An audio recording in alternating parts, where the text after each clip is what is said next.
Good afternoon. Welcome to 30 Frames a Second. I'm your host, Greg Lassiter. This is Black History Month, and we have a great show for you today, and we have a lot of things to cover. Don't go anywhere. Don't touch that dial. We'll be right back. Songs for the People by Frances Ellen Watkins Harper. Let me make the songs for the people, songs for the old and young, songs to stir like a battle cry wherever they are sung. Not for the clashing of sabers, for carnage nor for strife, but songs to thrill the hearts of men with more abundant life. Let me make the songs for the weary, amid life's fever and fret, till hearts shall relax their tension and care-worn brows forget.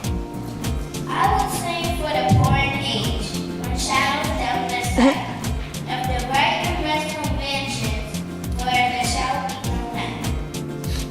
Let me sing for the little children before their footsteps stray, sweet anthems of love and duty to flow over life's highway. Our world, so worn and weary, needs music, pure and strong, to hush the jangle and discords of sorrow, pain, and wrong. Music to soothe all its sorrow, till war and crime shall cease, and the hearts of men grown tender girdle the world with peace. Councilwoman Carmina Rivera is our song.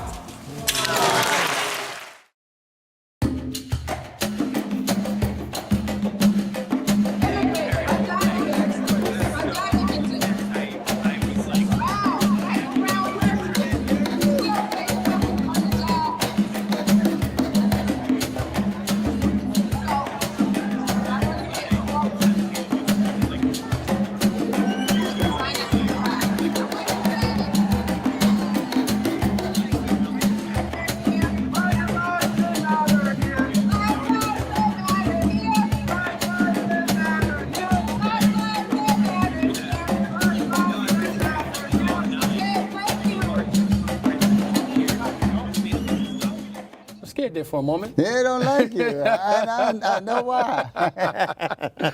Oh, well, I want to welcome the creator, the man himself, the man, the myth, the legend, Nat Wood. Welcome to your show. Hey, brother, how you doing? How you Black doing? History Month, buddy. Black History Month. But you know what, Nat? We should have Black History every day, not just a month.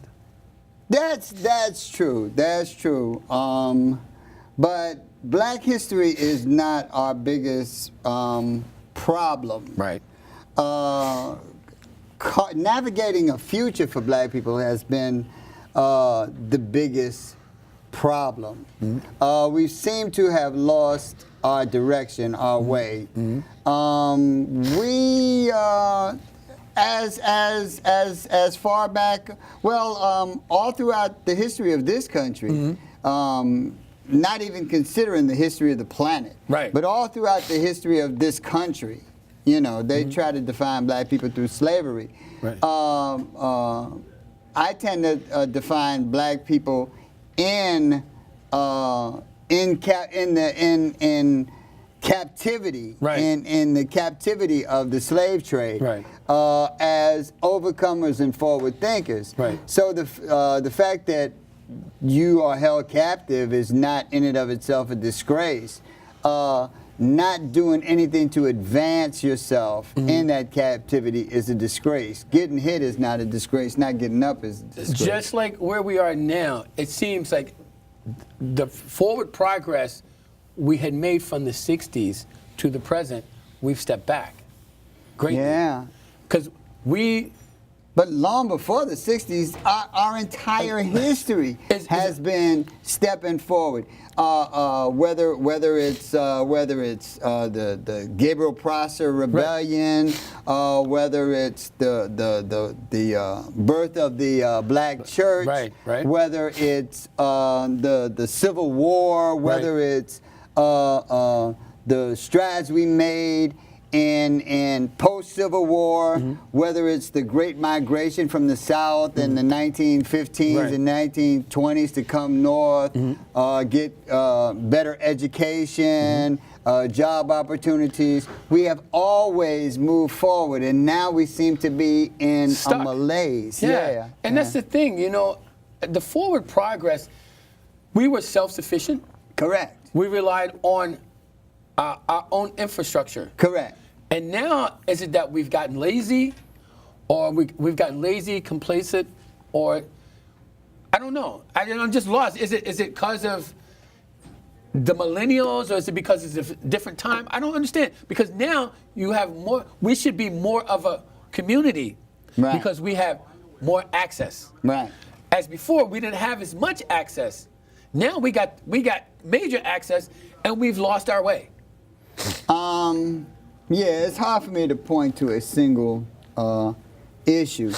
I am encouraged by that, by the clip we showed. Beautiful shot. You shot that. Yeah, I shot that. I shot that. Compose the music too. Yeah. That's what I'm talking about. Self-sufficient. Yeah. But it is so encouraging to see that little girl, so young, so beautiful, so optimistic. That was another clip we showed a couple weeks ago. A couple of weeks ago, we showed Carlina Rivera the ceremony, her getting sworn in. That was one of the people at her ceremony, that young lady, Leilani Brown. Right. And just to see her eyes so beautiful, so focused, so intelligent, so hopeful, so optimistic. Right. And in a place that cultivates learning and education. Right. So you see the potential, and you see what happens with potential when it's blessed to have opportunity and encouragement. And we've gotten away from that so much. We don't. But we have to go somewhere. Right. We can't stay here. Right. Because if we keep staying here, we're just gonna fall off. You see what I'm saying? Right. It's not. I don't like, everybody's saying, we got Donald Trump said unemployment was at its lowest. Donald Trump is an idiot. He's a straight idiot. We have unemployment in our community. Unemployment is still like double digits. And Donald Trump just got there for a hot minute. Right. I got socks that's 40 years old. Yeah, Donald Trump just got there for a hot minute. And all of the things that Donald Trump keeps touting are things that inevitably is going to bite the people right in the middle of the ass. Right. Because there is, he touts Wall Street. Wall Street's monumental growth, which was growing anyway. It was Obama's thing, right? Right. But he's a knucklehead. Now what does he have to say? The market crashed. The market's down over 1,100 points. But for every action, there's an equal and opposite consequence. That's exactly right. The consequence of cutting all of these corporate taxes and removing all of these regulations. Right, in the market. Right. And on Wall Street. Right. That's what happened. That was because of the mortgage-backed securities, because there was no regulation. And now he's introduced, excuse me, a new fear factor. Right. The fear factor is now inflation.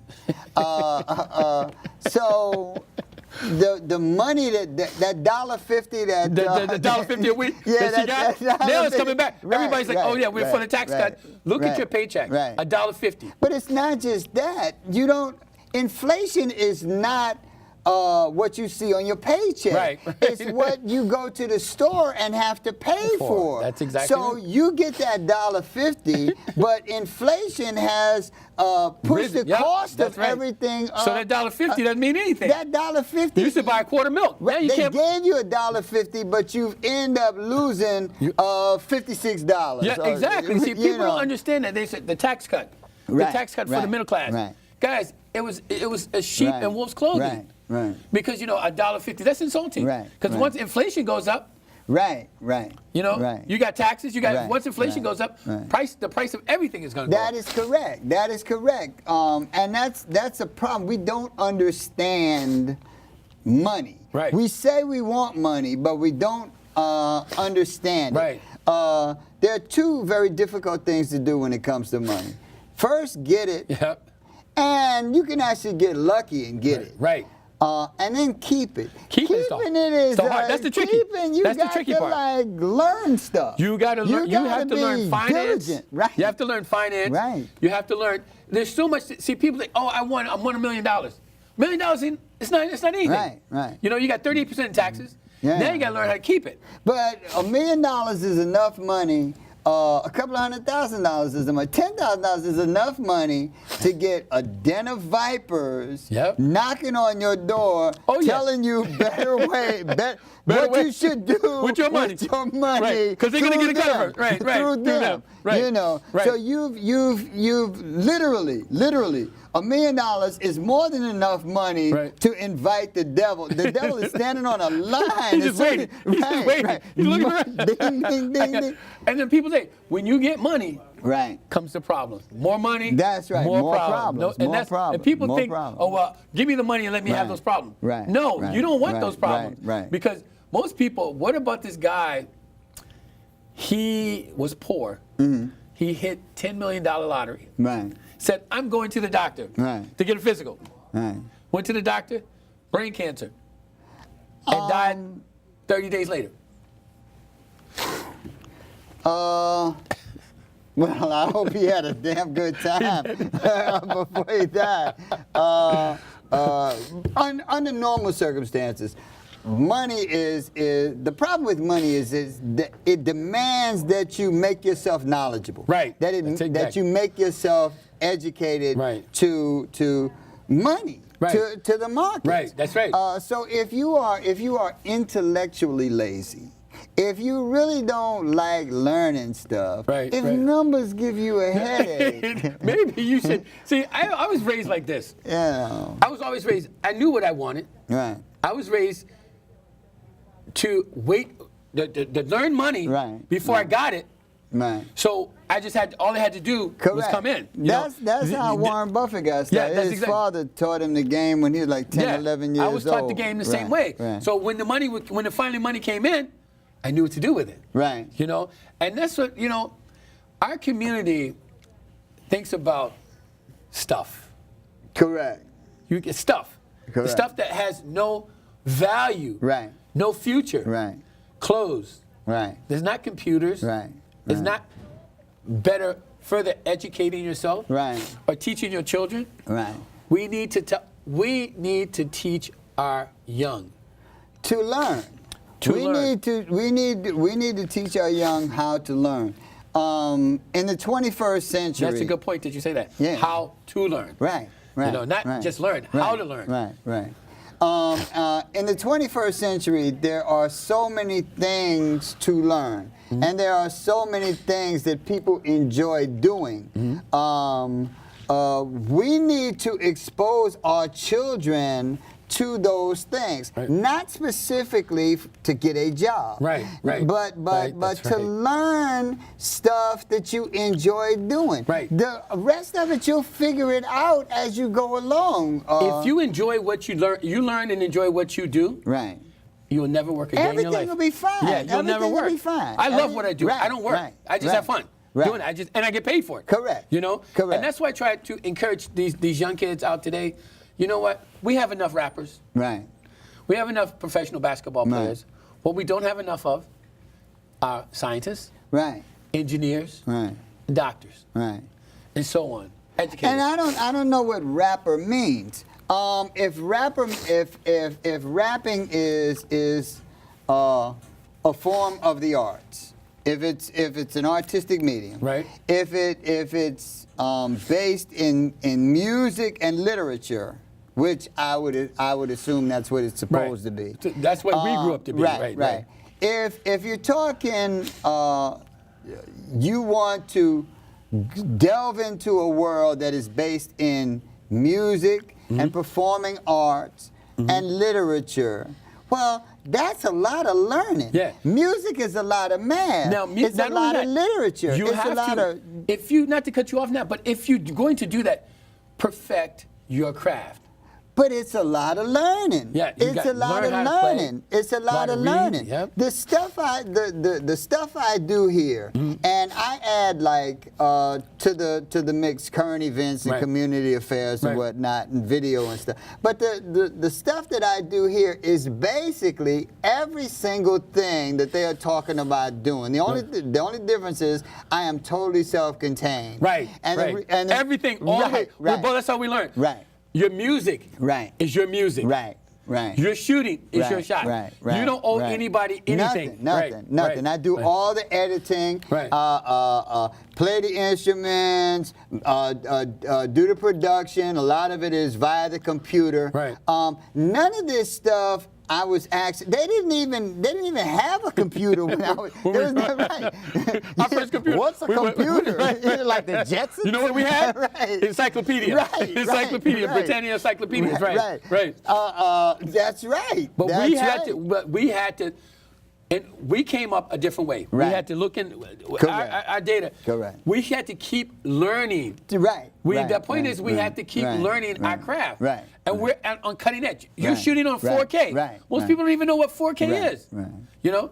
And see, and we're old. Well, he's Right. old. Right. He's old. Well, yeah. And you are still learning. That's the point. But that keeps you young because it keeps your mind active, and what I do keeps my body active. So a lot of the rigors of old age have not afflicted me as Right. much as some people Right. because I'm always on the move. Right, I'm right. always at a keyboard Right. or a computer Or out in the field shooting. Out in the field Yep. shooting, interacting with community, Mm-hmm. learning about different things like I shot that. If you tuned in like a couple of weeks ago, Mm-hmm. you see I shot the expungement Right. forum, Which was an awesome, and that was a show that if you didn't see that show, Nat can go look. He put it on social YouTube, media, right? and social right. media and YouTube, and Facebook, and and just to social- let you right. know, in the state of New York, Right. we're gonna say this: if you're a criminal and you have a criminal record, Right. it will not be expunged. Right. They have a law that you can never get your record expunged. You can get it sealed, Right. but not expunged. Right. And that was a good show. And no, sealing is difficult because they weren't sealing the Right. damn thing, Right. and they are trying to get it where if you have 2 or less non-violent misdemeanors that are not of a sexual nature. A lot of rules and Right, regulations. right. Misdemeanor. Right. Not violent. Right. Not of a sexual nature. 2 or less. You can get it sealed. You can get your record sealed. It's not sealed to the police department. It's Right. not sealed to the FBI. Right. Any authority That is correct. that Still can has access to your it, right. records. It's just the public can't get to it. And I'm glad you alluded to that, and I'm glad we started talking about that because that's one of the things that I'm really trying to do in what we do is get a lot of information Right, out. right. And the information I'm trying to get out is not simply information to piss people off, Right. but information that will help you make decisions so that you can navigate Thank through you. this maze of hell that they got lined up for you. Right, especially in New York. Especially in New Correct, York. correct. If to live in New York City, you have to have a lot of money. Correct. And they don't make it easy for Correct. you. Now, when I'm talking about New York City, when I say New York City, I'm not talking about the boroughs. Correct. I'm talking. I live on the Upper East. You live in Correct. Lower East. Correct. It's expensive to live there. Correct. And we don't see a lot of us. Correct. In those communities. That's right. And, That's and right. to navigate through every day is walking through the jungle. And let me really hammer home some of the points that we were trying to get people to understand because it really, really affects the lives of young black Right. people, Yep. black and brown people, especially more than anyone else. We talked about how hard, and this has been years and years that they've been trying to get this sealing thing in. Right. But let me tell you one of the biggest pitfalls that young poor people, especially black and brown people, face is the plea deal. Oh my goodness! Now, that is the crazy. plea deal has become an abomination in black and brown communities, especially for poor kids, and they use it as a blackmail tool to get kids to cop to insignificant charges. I mean, jumping the turnstile, trespassing. So they won't go to jail. So they won't go to jail. You leave a kid in a torture chamber like Rikers Island for a week or so and say you can get out if you take this deal, even though he hasn't done it. He's going to take the deal just to get out. He's going to take the deal to get out. Good. Nobody's going back to Rikers Island. Right. The problem, and if you don't take the deal, they're going to beat the hell out of you and torture you the way they did Khalif Browder, and the way they did they do it Angola. Angola is a nightmare. That's a plantation. That is a plantation. That's a plantation. That is a plantation. Angola prison should be closed. It should be bombed. Yeah, right. It should be like just covered over and just and put a skull and crossbones there so that everyone knows that this is a death zone. But what they do is they give young people who can't make bail. A lot of times the bail is like pocket change $1,000, $2,000, $3,000, $5,000. Pocket change. I mean, it's not. It's the kind of change that regular middle class kids have in their bank account. That's right. Upper East Side kids, Lower East Side kids. They got their money for lunch money. Correct. That's hanging out on the weekends. That's their hangout money. Right. Sure. Never leave the house unless you're sure you have $10,000 in your checking account. You don't want to get stuck. It's true. But this is the kind of infringements. Remember that kid Khalif Browder was put in Rikers Island. He wasn't even charged. He wasn't charged. There was no evidence, and he stayed in there. He stayed in there for 3 years. On wasn't his bail like $1,000? It might have been $3,000. But it was chicken change. It was chicken change. But his mom didn't have the chicken change. And they tortured him the whole time because he refused to cop the plea. If he copped the plea, they'd have let him go, but he didn't do the damn thing. Okay, this is the problem. You don't cop the plea, you're going to get beaten to hell and tortured because you're messing up the money system. If you do take the plea, you get out, but you got this thing on your record. And you can't get a job. And you don't really even know that it's on your record, and that it never leaves, and that the state of New York sells all the information that they then put all over the internet, that you can get anybody's information if you give a company $40, they'll give you the information. Yeah, that's right. And there's some jobs that you can never get if at 16, at 18, you got busted with some weed. Right. 10 years go by. You go to college. 10 years, 15, you go to college, get a master's degree, and all of a sudden, got a family, everything. All of a sudden now you are getting this security job. Meaning that you have to have a security clearance. Guess what? You ain't gonna get it. Nope. You ain't gonna get it. You have a drug conviction. Not gonna get it. You might not have even had any weed. You might have just copped the plea because the dude you got busted with at the party had weed. They charge you with weed, and you want to get out of jail. Your mama can't get you out of jail. It doesn't even have to be a job where you need a whole lot of security, because the Board of Education keeps all of these records too. So that's right. You might know somebody who's the janitor in the Board of Education. Good job, benefits. It's a step up.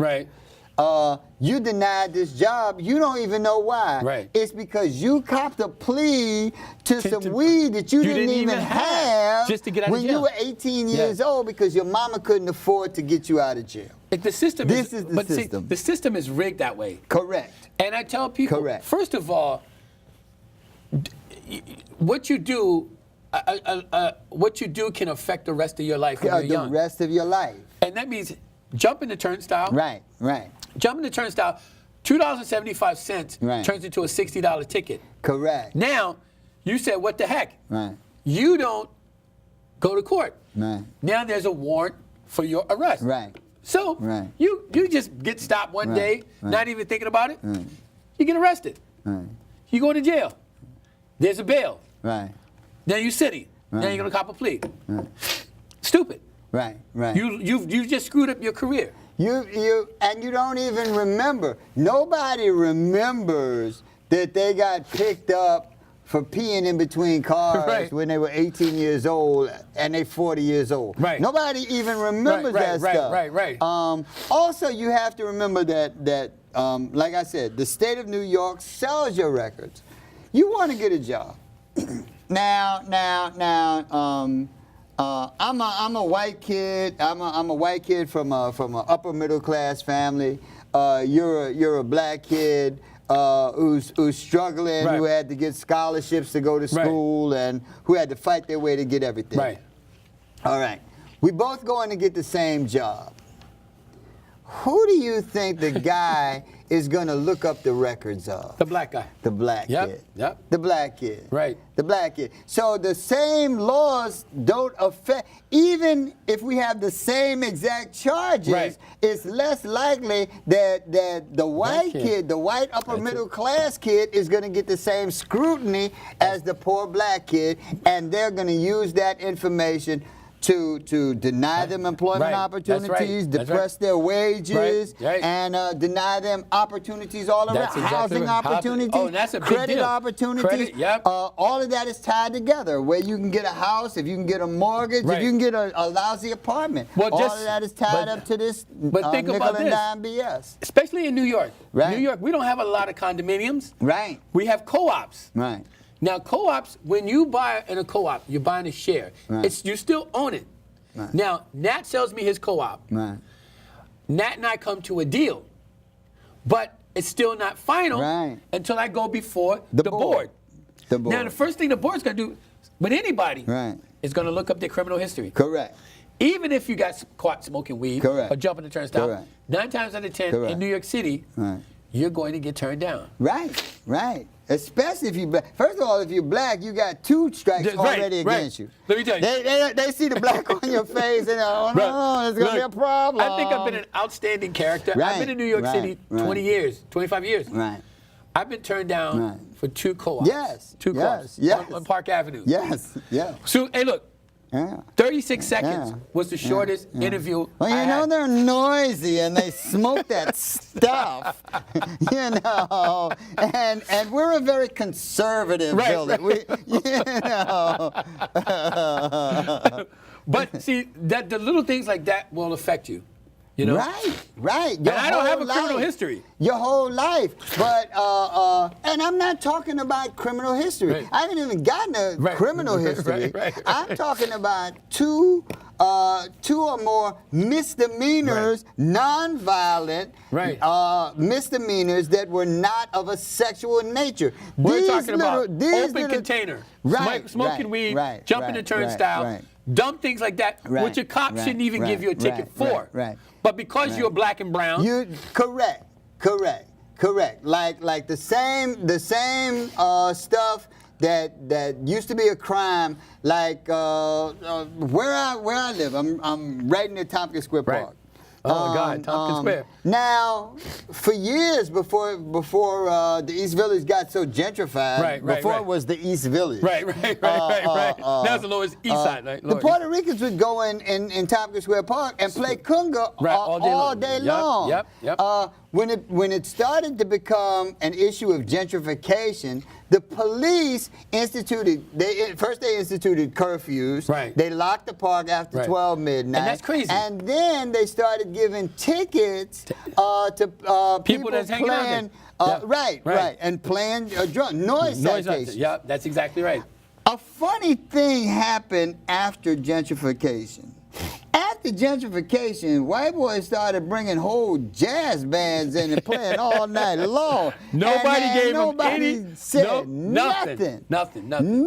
Nope. Nothing. Yep. The one guy beating on a bongo disrupts the whole ambiance, the whole mystique of the community. Yep. But a whole damn band playing saxophones and trumpets Without and a permit. drums with no permit. permit. They Yeah, just go in, but just sit nobody. down. But they don't need a permit. Right. The permit is on their face. Right, they're white. Right. Oh, Right. do you subscribe? They're white and rich in New York City. Right. We subscribe. Yeah. Do you get your? Did you get your subscription to White People Monthly? See, I yes, I did. But that's because I do all my shopping over the internet, and I don't let them see my face. And they just assume that you know, that I'm blended in, you're white, so I must be white. right, If I wasn't white before, I'm white right. now. Oh yeah. I do. We do it. Amazon Prime. We love. Oh, right. yeah, If they see our faces, it would be canceled Christmas. Oh yeah, I'm not. Christmas. There ain't no gifts on Hanukkah. You know, you get a broken paperclip for no, not Hanukkah, Kwanzaa. Look at Kwanzaa, that. right. See, I've been white so long, I don't even know. I call it Hanukkah. But Get your subscription to White People Monthly. I'm telling you. That's why you can't let them see your face. Nope. That's scary. Yeah. And that's what I say in my travels. You know, people look at you when you pull out the. What did I do the other day? Pull out the American Express. Oh yeah. American Express Platinum card. Looking at me like my picture's on the card. He got a card they never even let me see in color. It's like a bright platinum shiny. I never seen the color. I'm like, Stop. I'm really gonna have to make some major moves if I want to end up with a card like this, because the card they gave me, they don't even give them out on the floor. They give the same floor that they give that card. You need to stop, I'm like, man. whoa, I've never seen that color. Oh my God, Nat, you are hilarious. But education. Yes, it's the key. And it's the key. But not only education, Nat. Education says you go to school, you learn trade. Right. But you have to do something with it. And right. You have to, and education just it doesn't stop. Right. Doesn't stop. Right. And I shouldn't have used that word, because my definition of education is completely different from what people think education means. Right. It has absolutely nothing to do with what people think education means. Right. I'm talking about learning stuff. I'm talking Constantly. about constantly learning stuff, constantly doing stuff, enjoying the fact that you are in a place and a time where when I was a kid, the only keyboard you had access to two keyboards, old broken Korg, Remember that Korg? that sounded awful, you know. And if you really wanted a keyboard, you had two synthesizers options. That was the Prophet, Prophet 5.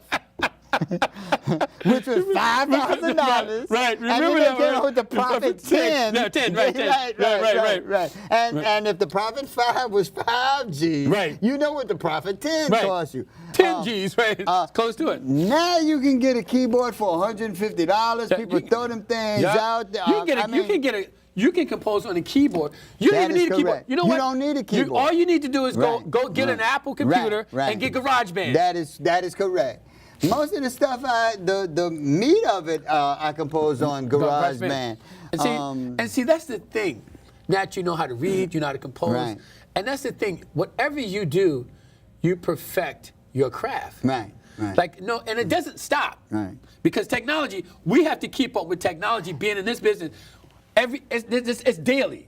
It's daily. And let me say this so that people get it perfectly clear. I don't want anyone to get it twisted. Everything that I have learned that actually has improved my life, I've learned on my own. That's right. Subsequent to school. Right. School gave me, I got like Basics. good ass academic training Right. that enabled me to work in the Xerox room.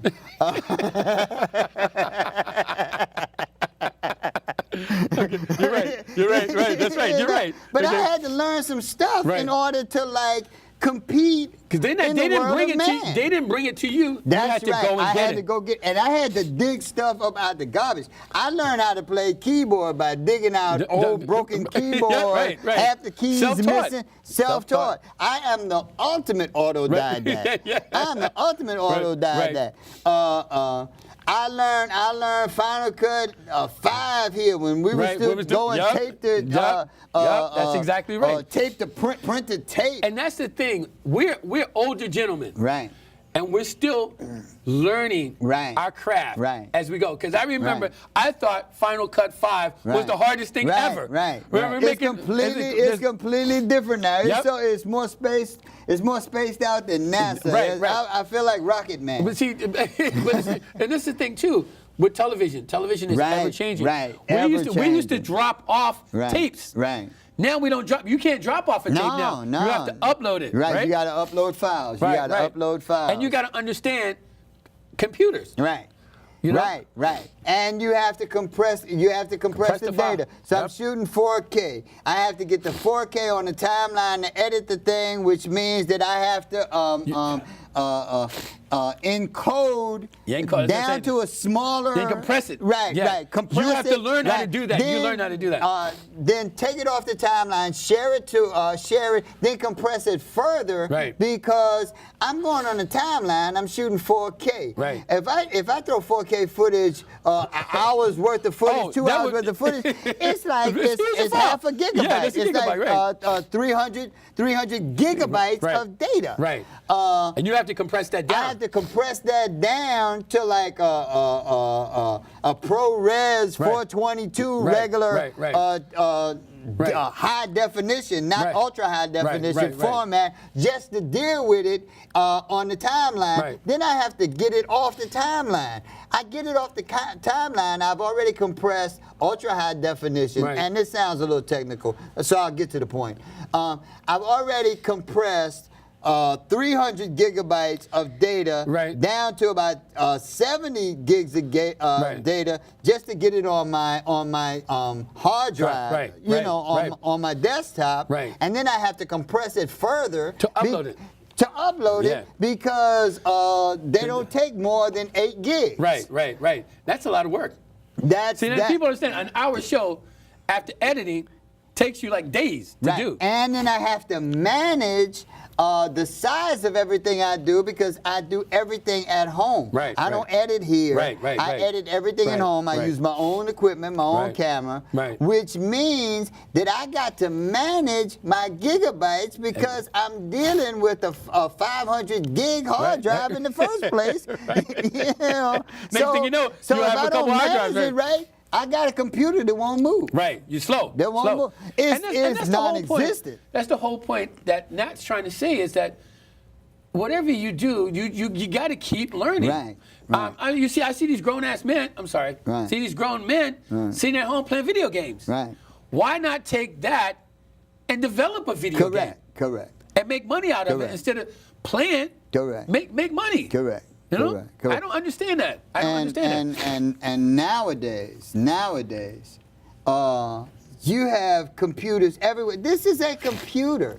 This is not only a computer. This is a digital hotspot that I can plug other computers into when no Wi-Fi is available. And you can shoot a movie. You can shoot a movie. I can shoot an ultra high definition 4K movie with my phone. Me too. I can talk to my phone, say, "Who the hell is George Washington?" and it tells me the answer. It doesn't get any simpler than that. But you have to learn how to learn. There's so many things that you would enjoy doing. And don't be scared. Most of the stuff that we do are things that kids would love to do. But let me ask you, why don't you think we as black and brown people, why do you think we're afraid? Are we afraid of change? This is a recent phenomenon. The short answer is yes. Because when we were coming up, we couldn't wait to be something or do something. Now I don't understand what the deal is about being stagnant. Especially young. I think the community has become very insecure about its future. So when you become very, very insecure about your future, you become very, very clingy. And you're afraid that you will lose people if they get too far out ahead of you. So we tend to tell our kids what not to do, as opposed to encouraging them to do things. Right. Because that's we don't want you self-defeatist. so stupid that you're a drag. Right. But we don't want you to get so far ahead of the family that you leave us behind. But that's a disservice. It's an insecurity that, first of all, you gotta address the things that you're dealing with. And that's what the fundamental breakdown comes from. Right. Because if we don't address it, then it will never. We'll be where we are. Right. We're stopped. Right.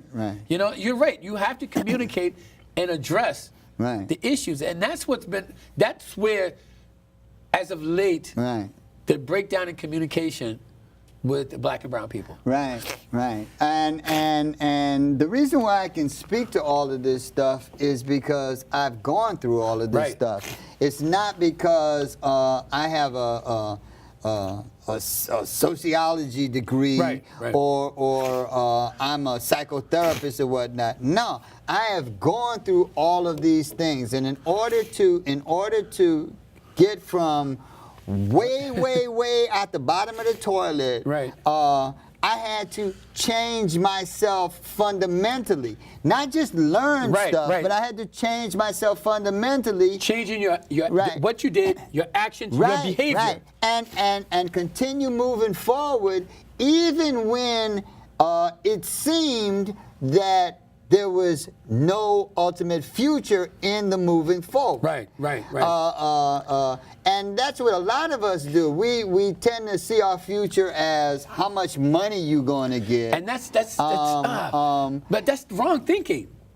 It's very wrong thinking because you place no value in yourself. You place no value in what you do. You only place value in material things, and you think that if you suddenly get material things, you will be a person of value. No, but you won't be because money has no value to it except correct.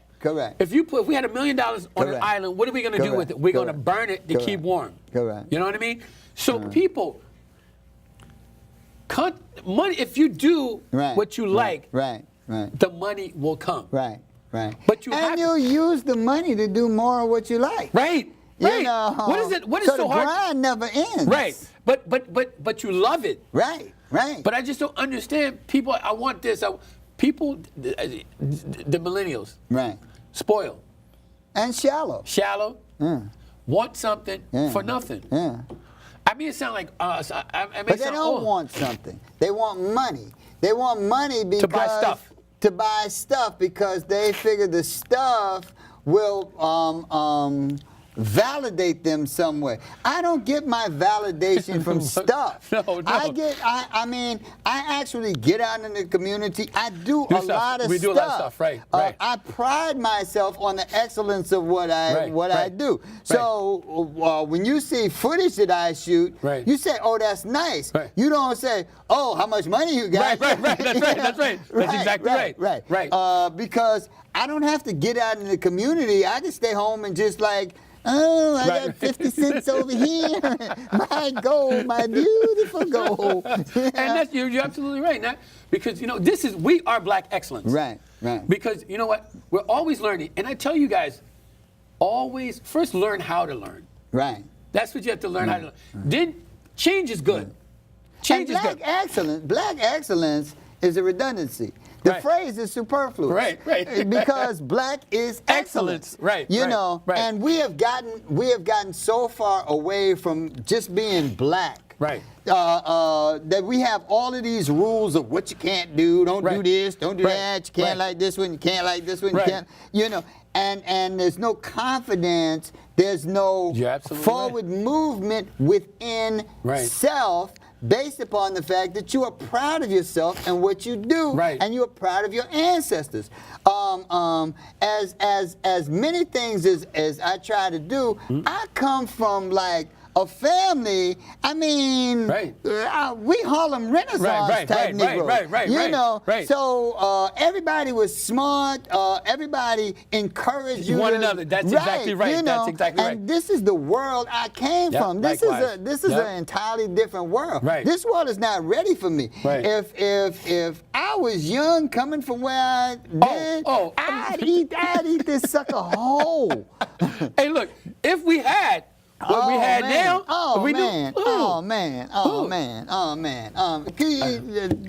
you couldn't compete. No, you couldn't no, compete. no, you no. couldn't compete, and it's mostly because you don't believe in yourself. Right, that's right. When I was growing up, everybody had skills of some sort. Right. We didn't all have the same skills, but everybody had something they were was a good community at. now. Right. We stay in our community. We encourage one another. Right. If I can help you, I'll help you. If you can help me, but we were proud of each other and not hated on each other.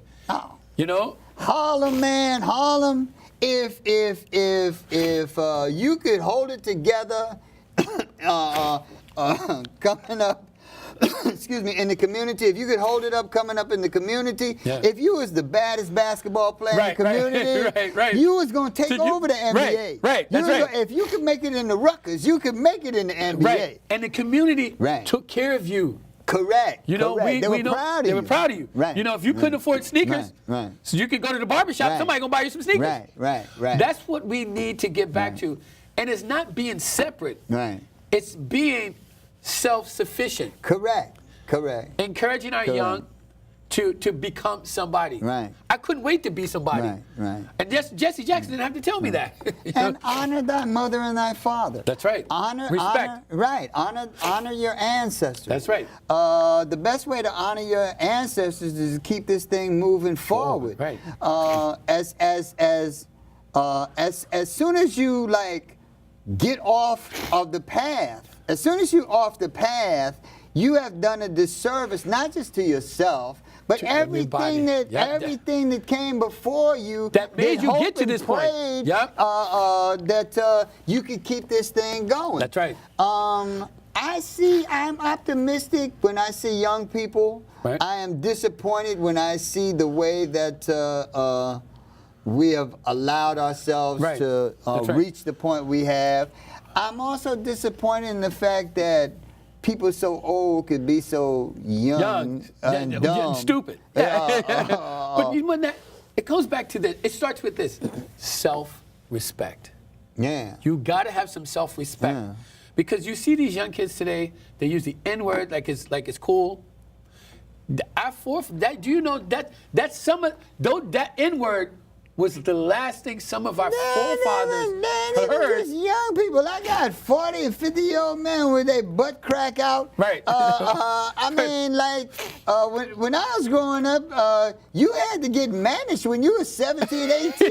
You had to, now you're 50 years old and they call you the youth.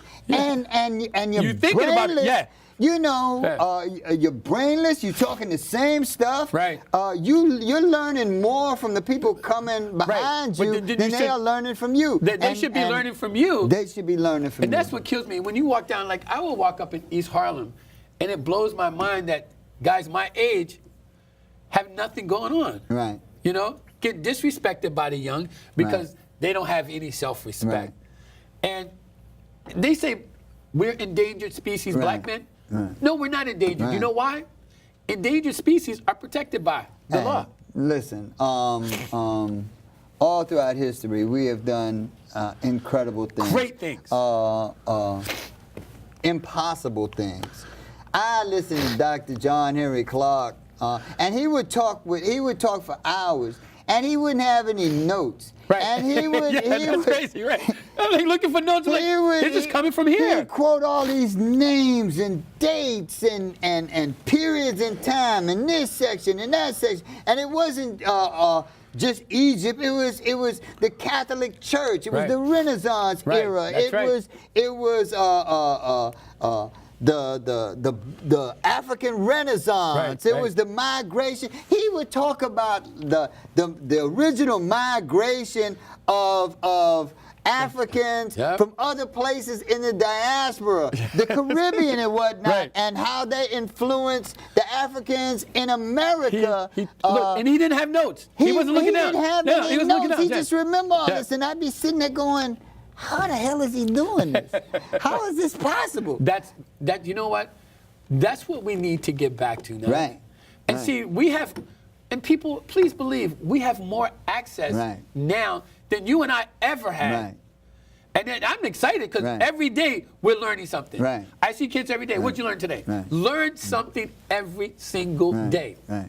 I was helping out in a classroom one time, and I had all of these kids, and they was little excitable black and brown kids. Right? And they all were talking about how they were going to get this money and whatnot, but almost all of them completely sucked at math. And I'm not talking about like trigonometry. Right. I'm talking Basic about count math. your money. Right. You know, I had inspiration when my mother sent me out to the store, and I was her remote control. Right. Wherever she wanted, she sent my ass. Right. She would send me to the store, and back when I was growing up, they Right. counted pennies. Yes, that's exactly right. You know? That's Right. So if I came home with the wrong change, Right. I might as well just take it and run away from home because death was waiting. And see, here's the thing too, not to cut you off. Yeah. When I was always trying to maneuver how I can get a little bit of that change out of it, you know? Right. Hoping she forget, Right. and then hold your pocket so it wouldn't jiggle when you run to the door. I walked around the house. My mom, I had $1.50 for a week. Yeah. I said if she was gonna ask for it. Right. Seriously. Right, scared to spend it, Scared to but ain't gonna give it back. hoping that you get to a point where you can like forget about this stuff. I'm in this class, and like I said, these kids are all talking about how they're gonna get rich and have all this money. Most of them are no good at arithmetic. So this young girl was talking about how she was going to have all this money and everything was going to be fine and whatnot. And I said, well, don't you think you need to learn how to count? Right. And she was like, no, I ain't got to do that. Somebody will do that. Somebody- And I said, well, fine. I said, but think about it. Do you really want to make a whole lot of money and then have someone like me counting it? Because I'll tell you right away, I'm real good at counting my money, but I do make little mistakes with other people's money. It's just little mistakes. Look, you know, a few $100,000 here, a few $100,000 there, right. If we stay together long enough, it might add up to real money. But in the beginning, it's just little mistakes. Right, You know. that's right. You need, if you want to be a rapper, like I said, basically, you're talking about the arts. Right. You're talking about literature. Right. You're talking about music. Music is math. Right. Dancing is math. Right. That's exactly right. Videos is math. All of these things you need to do. If you want to write, you need to be able to read the work of other writers. There you go. You need to know who's good and why they're good, Right. who's not good and why they're not good. That's learning your craft. Right. And there, we had a guy on the show. He's a friend of ours, Roy Paul. Simply amazing gentleman. He's the executive director of this company called Sensibility. Right. Now, Sensibility teaches young people how to manage their money. Like money. Yeah, look him up, guys. Right. Sensibility, Roy Paul. Tell him Greg and Nat sent you. Right. Because you have math is just something that's not going to go away. Right. If you have any achievements, Right. any aspirations to do anything, you got to learn basics. Right. We got about what do we got? We got 4 like minutes? We have 4 minutes. 4 or 5 3 or minutes? 4 minutes. 3 or 4 minutes. But you're so right. You have to learn what's going on. In the world, too. And everything affects you. There you go. Everything, believe me, the poor and the ignorant are more affected by the things they don't think affect them than anybody else in the world. You know what now? Everything that's going on now with the That's right, markets, with taxes, this everything. is stuff that is going to crush the life out of a whole lot of people, and they don't know why. But you know what, Nat? I played this game with myself once. I know I'm going to say this real quick. Get on the subway, look around at my black and brown people reading the paper. What part of the paper they're reading? Sports section. Man. And I was saying to a couple guys, how is reading the sports section going to affect your life? Man. How many points Michael Jordan hit, or how much you make, how does it affect your life? Man. Why don't you read something about economics? Man. Also, you want to be Michael Jordan, you're probably going to have to go to college. Right. You're probably going to have to pass your SATs. That's a fact. Yeah, even if you God's gift of basketball, you're gonna have to go to college. You gotta get into college. And very few of us are God's gift of basketball. Right. Even those of us who are very, very good at it. Right. Still, That's right. you still have to function. And in order to get to college, you got to go through grammar school, and high school, and take the SAT. And you got to take tests. And even as an artist, I mean, as a basketball player, say you want to get into college. Right. Allen Iverson, he couldn't have gotten into Georgetown University at normal standards. Right. All he needed was a 730 on his SATs to get into Georgetown. I had 1,200 and couldn't get into Georgetown. Right. You see what I'm saying? Right. Georgetown is an elite college. I went to law school there. Right. But seriously, you think about it. In order to be something great, you need some education. You got to put your back into it. Put your back into it. And no matter what you do, you have to put your back into it. And perfect what you do. The stuff we do, just coming here once a week, you got to put your back into it. People think sitting down, if this was easy, everybody would be doing it. Right. And let me tell you, this is not easy. I don't come here and just sit down. Trust me. Nat and I go through it. What are we going to talk? We don't even talk about what we're going to talk about. We're talking about the dynamics of how things work. But you got to stay up on everything that's happening. Right. We got like a minute, so do your speech thing. I like that. Guys, look. Go to him. Go to him. I want to see I want to thank everybody. I want to look at him. I want to thank everybody. Come on, Sheila. Can you go to me? Come to me. Hello. Hey. Hey. Over here. Okay, there you go. Okay. I want to thank everybody for watching us because we bring it to you raw and uncut every day. I want to thank Ryan Stillwagon. He's our dude. Standing here. He's standing here. But guys, remember this. Shoot for the moon. If you miss, you're still among the stars. I'm Greg Lassiter for 30 Frames a Second. It's your show. You go out with it. You sure it's my show? I'm not so sure. The way she refused to take the shot I asked her for, I don't know whose show it is anymore. Anyway, we'll see you next week. Thank you for tuning in, and peace. We got a whole lot more to say next week and the week after, and I'm gonna hang around just to say it. We out. All right. Oh yeah. That was good. 4, 3, 2, 1. Go to black.